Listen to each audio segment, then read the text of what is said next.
If you like the channel, please consider becoming a patron at patreon.com/MundaneMat.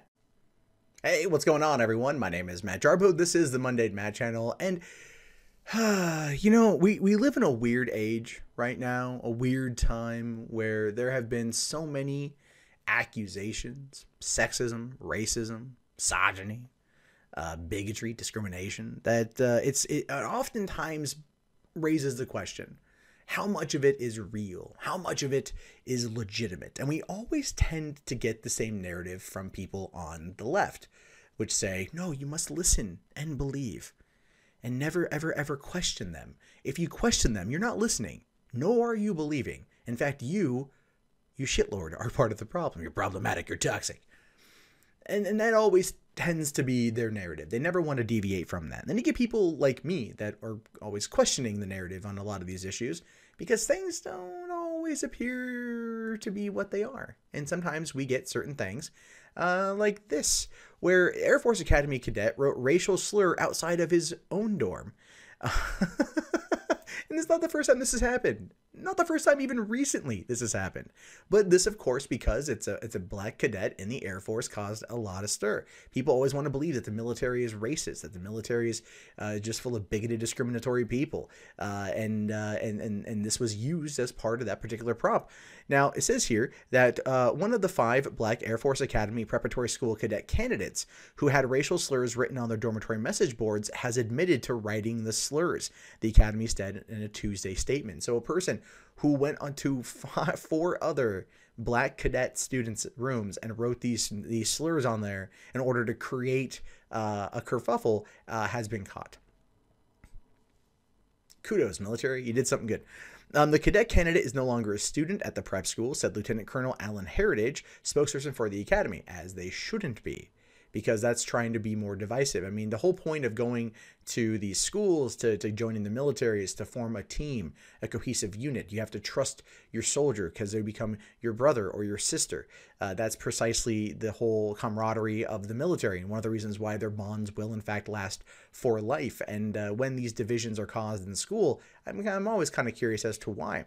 It says here that racism has no place in the academy in any shape or form. We will continue to create a climate of dignity and respect for all, encourage ideas that do so, and hold those who fail to uphold these standards accountable, as they should. That's a good thing that they are. I just find it funny that the person, you know, got caught. What I love is people always, and again, there are many cases of this every single year of these, you know, these people come out saying, oh, I had all this racist stuff written on my wall, written on my car, written on this, and then you find out that they themselves did it.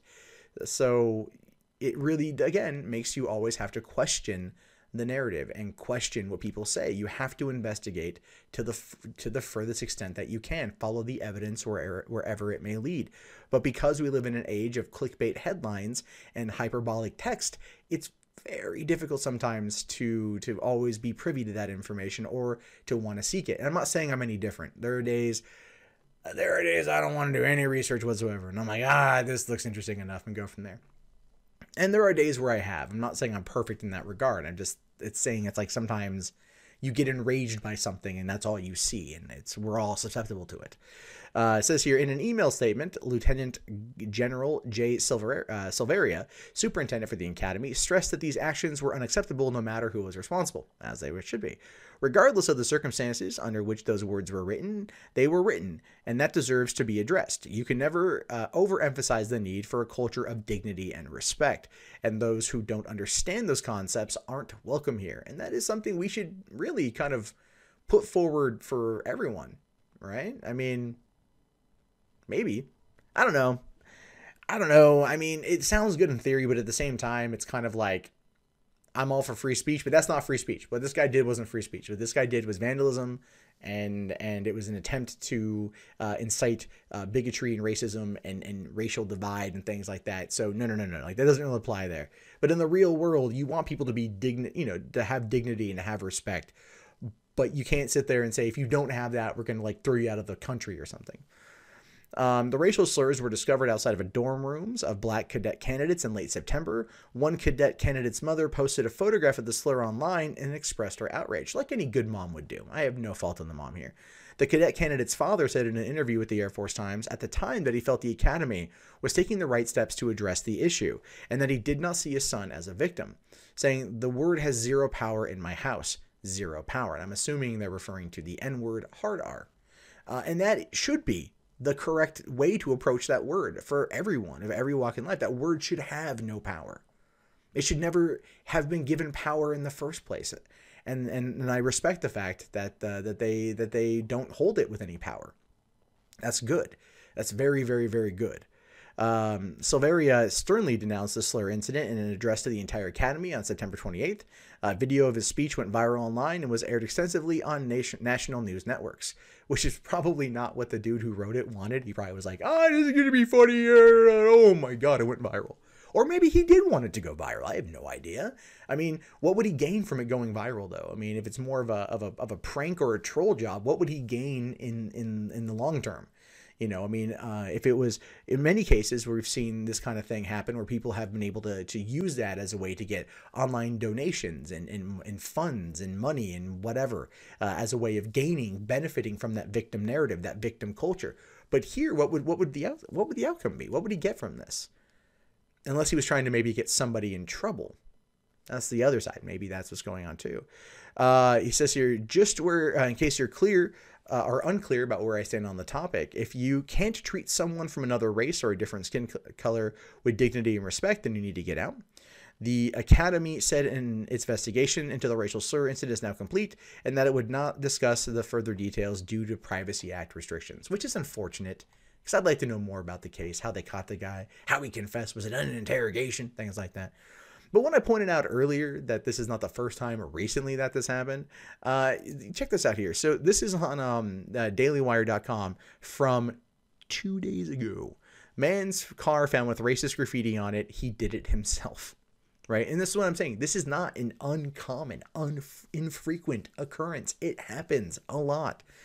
Saying here that last week a vehicle parked in a lot not far from Kansas State University campus was found with racist statements all over it. Kansas State issued a statement which they asked for the facts to be gathered before the university responded publicly.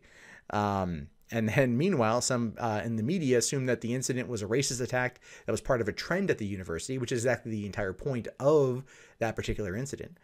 Kansas State University is stepping up police patrols and taking other safety measures following a spate of racial incidences that culminated this week when a black man's car parked near campus was scrawled with racist graffiti. A man claiming to be the car's owner called the Kansas City Star, informing the paper that the vandalism and the resulting social media explosion has made it impossible for me to go anywhere. I can't drive my car anywhere without people stopping me. The Star said the man claimed he did not want the attention and had withdrawn from the university, intending to return home in California. That's interesting. That's interesting. But the university denied the vehicle's owner was ever a student, at least not anyone with the name under which the vehicle was registered. Then on Monday, a young black man named Denatrius Williams, who's 21, came forward and to admit the car was his and he had staged the occurrence as a Halloween prank that got out of hand.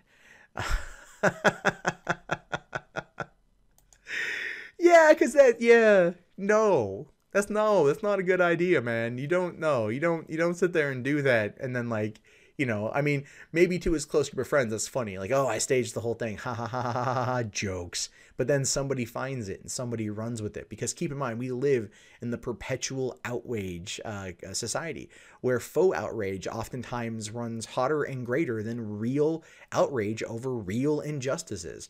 That is just the world social media has created. And as much as I hate it, I will fully admit it's interesting to talk about. But this guy is straight goofed. But the whole point I'm trying to make there, though, is that these things happen. Whether intentional, unintentional, they happen. And it's always best to hold off and wait for the official report to come through. And that's why these stories are always fun to talk about, because it does show you the insanity of some of those people out there and how far they're willing to go in order to perpetuate a victim narrative or to get somebody else in trouble or to just get the spotlight for a couple minutes. Which is one of the reasons why I ask you guys out there, if you ever come across this in your day-to-day life, question it before you jump on social media and make a giant stink. And to be fair, I need to do the same thing myself. It's always something I think many of us are working towards, in hopes of being better people by disseminating all of this dumb fuckery once we find it. Anyway, I'll talk to you guys later. Have yourself a great day. Peace out. Hey guys, that wraps up this video. If you'd like to leave a comment, please do so below. I love to read your guys' input. Be sure to hit that thumbs up button. It really does help me in the YouTube algorithm. If you want to support the channel, there's the Amazon affiliate store, there's PayPal, there's Patreon, there's Bitcoin. And if you're bored and you want something else to watch, check out 3 Buck Theater up here. My name is Matt Jarbo. I will talk to you guys later. Have yourself a wonderful day. Peace out.